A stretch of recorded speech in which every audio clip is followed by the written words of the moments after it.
तरुणाईचा सर्वात आनंदाचा उत्सव म्हणजे रंगपंचमी. रंगपंचमी निमित्त कोल्हापुरातील रस्त्यांवर तरुणाई विविध रंगांमध्ये न्हाऊन निघताना दिसतेय. अगदी लहानांपासून मोठ्यांपर्यंत सर्वच रंगोत्सवामध्ये रंगलेले दिसत आहेत. सप्तरंगांची उधळण करत एकमेकाला रंगपंचमीच्या शुभेच्छा देत हा उत्सव साजरा होतोय. नाशिकमध्ये पेशवेकालीन रहाडीत रंगपंचमी साजरी केली जाते, तर पंढरपुरात केशरयुक्त गुलाबी रंगांची उधळण करत विठुरायाची रंगपंचमी साजरी करण्यात आली.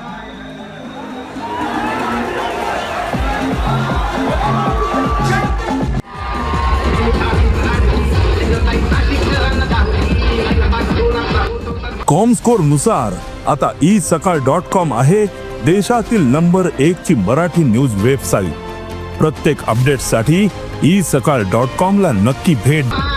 कोल्हापूरमधल्या रंगपंचमी उत्साहाचा आढावा घेतलाय आमचे प्रतिनिधी रणजित माजगावकर यांनी. पाहूया. कोल्हापुरामध्ये रंगोत्सवाला सुरुवात झालेली आहे आणि माझ्या पाठीमागे तुम्ही बघू शकता अखंड तरुणाई रंगामध्ये रंगाचं उधळण करत पाण्याच्या फवारांमध्ये आजची रंगपंचमी साजरी करत आहे. कोल्हापुरातल्या विविध सामाजिक संस्थांच्या वतीनं आज रंगोत्सव साजरा केला जातोय. रंगपंचमी निमित्त अशा विविध कार्यक्रमांचं आयोजन करण्यात येत आहे. कोल्हापुरातल्या दुधाळी मैदानमध्ये अशा पद्धतीनं रंगोत्सव साजरा होतोय.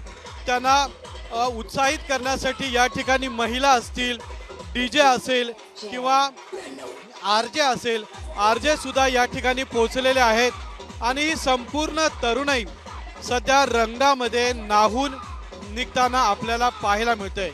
कॅमेरामॅन सचिन सावंत सोबत मी रणजित माजगावकर, साम TV, कोल्हापूर.